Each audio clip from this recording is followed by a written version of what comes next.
अस्सलाम वालेकुम everyone, hope you doing good. Welcome to my YouTube and Facebook channel. तो आज हमारे किचन में बहुत मज़ेदार, बहुत ही डिलीशियस, बहुत ही आला देसी डिश बनने जा रही है जिसका नाम है बोंग। तो जनाब आज हमारी यहाँ पे बोंग बनाई जा रही है जो कि बहुत मज़ेदार है। और बोंग में जो फेवरेट चीज़ है वो जी ये है हमारी नलियाँ, और क्या कहते हैं, मिख जिसे कहते हैं।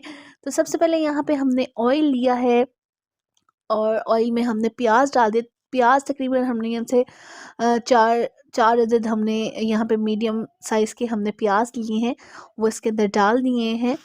और उसके बाद हमने यहाँ पे अदरक लहसुन का जो पेस्ट है वो अच्छे से कूंडी में कूटेंगे, कूंडी में कूटेंगे। ये देख सकते हैं, अब अच्छे से हमने इसको कूट लेना है ताकि अदरक लहसुन आप चाहे तो ग्राइंड कर सकते हैं, आप चाहे तो कूट लें, वो आपकी चॉइस है। उसके बाद हमने यहाँ पे ये देखो इतना मज़े का माशाल्लाह माशाल्लाह गोश्त है यहाँ पे, ये बीफ का गोश्त है सारा। और मैं आपको बता दूं कि यहाँ पे मैंने जो बीफ है, ये जो गोश्त है, उसको बिल्कुल कट नहीं किया, छोटे छोटे पीसेस में नहीं कन्वर्ट किया, इसको साबुत ही रहने दिया है। ठीक है जना, जो आपने बाजारी निहारी खाई होगी वो आपने देखी होगी कि वहाँ पे साबुत पीस ही होते हैं। उसके बाद आपने अदरक लहसुन का पेस्ट लिया है, इसके अंदर डाल देना है। सबसे पहले आपने ये करना है कि जितनी भी हड्डियां हैं, जो मिख वाली जो हड्डी होती है वो आपने लेनी है और वो इसके अंदर डाल के अच्छे से उसकी भुनाई करनी है 5 से 10 मिनट के लिए। ठीक है, 5 से 10 मिनट के लिए अच्छे से भुनाई करनी है, हड्डी पहले करनी है, उसके बाद हम इसमें गोश्त डालेंगे। ठीक है जनाब, ये जो है, ये देखें, आप देख सकते हो कि अच्छे से हमने तमाम जो है हमारी मिखें जो है वो हमने इसके अंदर डाल दी हैं। अच्छे से इसकी भुनाई करेंगे, ये देख सकते हो।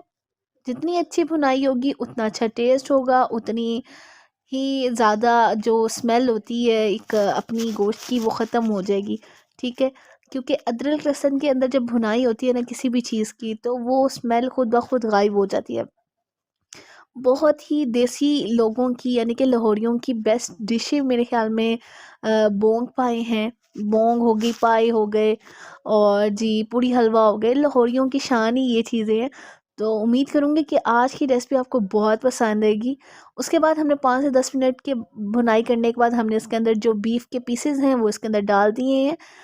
ये देखें माशाल्लाह गोश्त बहुत ही मज़े का है, बहुत ही अच्छे क्वालिटी का है।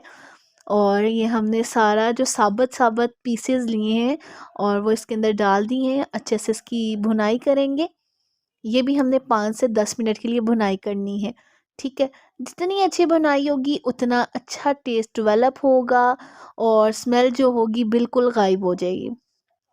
ये देख सकते हैं आप, बहुत ही इजी रेसिपी है। जस्ट ये है कि अगर आपके पास टाइम नहीं है तो आप इसको प्रेशर भी लगा सकते हैं, लेकिन जो ओवरनाइट में मज़ा है ना, बात असल वो है। अच्छा, उसके बाद स्पाइसेस आ गए हैं। यहाँ पे हमने लाल मिर्च, सूखा धनिया, नमक, काली मिर्च, और यहाँ पे आ गया है गरम मसाला, हल्दी। ये तमाम आपने स्पाइसेस लेने हैं, इसके अंदर डाल देने हैं। दोबारा से बता देती हूँ, लाल मिर्च, हल्दी, नमक, गरम मसाला। ठीक है जनाब, ये 4 स्पाइसेस हैं वो आपने डालने हैं इसके अंदर। अच्छे से इसको मिक्स करेंगे। यहाँ पे है मैंने 2 से 3 किलो आई थिंक ये बोंग है, और उसके लिए बना रहे हैं। स्पाइसेस आप अपनी हिसाब से इस्तेमाल कर लें, ये देख सकते हैं। जी जनाब, आपने अब इसकी अच्छे से 5 से 10 मिनट भुनाई करनी है ताकि बहुत मज़ेदार बन जाए। अच्छा, मेन चीज़ जो है वो ये है जिसमें हमें चाहिए, हमें ज़ीरा चाहिए, मोटी इलायची चाहिए, दालचीनी चाहिए, लौंग चाहिए, और साथ में काली मिर्च चाहिए, और बादियान के फूल चाहिए। ठीक है, ये तमाम चीज़ें आपने इसकी पोटली बना लेनी है। ये पोटली जो है वो आपने ओवरनाइट जो है जब आप बना रहे हो तो उसके अंदर डाल दो। अगर ओवरनाइट नहीं भी बना रहे हो तब भी आप इसकी डाल दो पोटली बना के, ताकि ये जो है आपके सालन का जो टेस्ट है वो इन्हेंस करने में बेहतरीन किरदार अदा करता है। उसके बाद हमने 1 प्याली जो है यहाँ पे दही लिया, वो इस्तेमाल किया। उसके बाद आपने जो पानी है इसमें उतना डालना है कि जो हमारा गोश्त है वो इसके अंदर अच्छे से डिप हो जाए। ठीक है, और बेस्ट थिंग मैं आपको ये बताऊँ कि अगर आप ओवरनाइट रखो तो टेस्ट का मज़ा ही अलग है। प्रेशर लगाना चाहो तो, जल्दी में बनाना चाहो तो लगा सकते हो। तो लेकिन सेम प्रोसेस है, आपने यही करना है कि पहले भुनाई कर लो ये वो, और फिर आपने इस तरह से जो गोश्त है उसको वो कर लो आप, क्या कहते हैं, प्रेशर लगा लो और बन जाएगा। उसके बाद अब आप देखो हमने यहाँ पे 2 जग जो है भर के इसके अंदर डाले हैं, ताकि ये हमने पूरी रात इसका ओवरनाइट आपने प्रोसेस चलाना है, ताकि आपका जो बीफ है अच्छे से गलना चाहिए, बिल्कुल टेंडर होना चाहिए, मज़ा ही तब है। और अब मैंने सुबह मॉर्निंग में देखा है तो माशाल्लाह माशाल्लाह देखो कितना ही खूबसूरत कलर आ चुका है हमारे सालन का, और बहुत बहुत बेहतरीन किस्म के हमारे ये बोंग बनी है कि आप खाओ तो आपको यार क्या मज़ा। और बेस्ट थिंग मेरी फेवरेट जो बोंग में है वो है जी ये जो होती है मिक। तो उम्मीद करूँगी कि आज की रेसिपी आपको बहुत पसंद आई होगी।